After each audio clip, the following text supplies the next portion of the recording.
कांग्रेस सांसद और लोकसभा में नेता प्रतिपक्ष राहुल गांधी इन दिनों अमेरिका में 3 दिवसीय यात्रा पर हैं। जहां राहुल गांधी रोजगार के मसले को उठाते हुए चीन की तारीफ करते दिखाई दिए।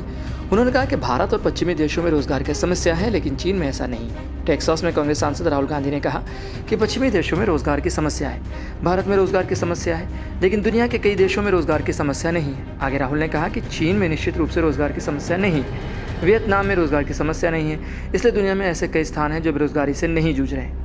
वहीं राहुल गांधी ने कहा कि 1940, 50 और 60 के दशक में अमेरिका और वैश्विक उत्पादन का केंद्र था। कारें, वॉशिंग मशीन, टीवी, सभी चीज़ें अमेरिका में बनी। फिर प्रोडक्शन कोरिया, जापान गया, उसके बाद चीन की ओर चला गया।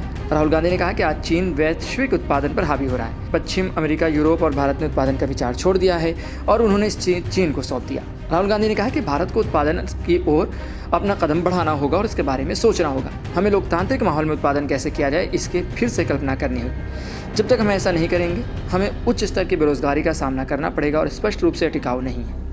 इसके अलावा राहुल गांधी ने बताया कि भारत जोड़ो यात्रा शुरू करने के पीछे की वजह यह थी कि भारतीय राजनीति में उनके लिए बातचीत के सभी रास्ते बंद हो चुके थे। उन्होंने कहा कि संसद में उनके भाषणों को मीडिया में ठीक से कवर नहीं किया जाता था और उस वक्त उन्हें कोई कानूनी मदद भी उपलब्ध नहीं थी। मीडिया की तरफ से उनकी बातों को अनदेखी की जा रही थी और उन्हें धीरे धीरे महसूस हुआ कि अगर वो मीडिया और संस्थानों के जरिए लोगों तक नहीं पहुंच पा रहे हैं तो सीधे लोगों के बीच जाकर ही कुछ बदलाव किया जा सकता है। राहुल गांधी ने कहा कि भारत जोड़ो यात्रा का अहम उद्देश्य भारतीय राजनीति में प्रेम के भाव को पेश करना था। उन्होंने बताया कि राजनीति में अक्सर नफरत, गुस्सा और भ्रष्टाचार की बातें होती हैं, लेकिन उनकी यात्रा ने प्रेम की भावना को एक नई इंपॉर्टेंस दी। उन्होंने ये भी कहा कि इस यात्रा के बीच उन्हें बहुत सी ज़रूरी सीख भी मिली, जिनमें उसमें सबसे ज़रूरी सीख ये थी कि राजनीति के बीच में प्रेम भावना को भी लागू किया जा सकता है। इसके साथ ही राहुल गांधी ने यह भी माना कि यात्रा की शुरुआत में उन्हें बहुत सारी कठिनाइयों का सामना करना पड़ा। घुटनों में दर्द की वजह से उन्हें बहुत सारी परेशानियां आईं और 3-4 दिन बाद उन्हें ये लगने लगा कि क्या उनका इस यात्रा को शुरू करने का फैसला सही है या भी नहीं। हालांकि बदलते समय के साथ यात्रा ने उनके काम करने के तरीके को पूरी तरह बदल दिया। उन्होंने बताया कि यात्रा ने उनके राजनीति, लोगों के प्रति दृष्टिकोण और संचार के तरीके को नए सिरे से प्रभावित किया। राहुल गांधी ने यह भी बताया कि भारत जोड़ो यात्रा सिर्फ एक शारीरिक यात्रा नहीं थी, बल्कि एक मानसिक और राजनीतिक यात्रा भी थी।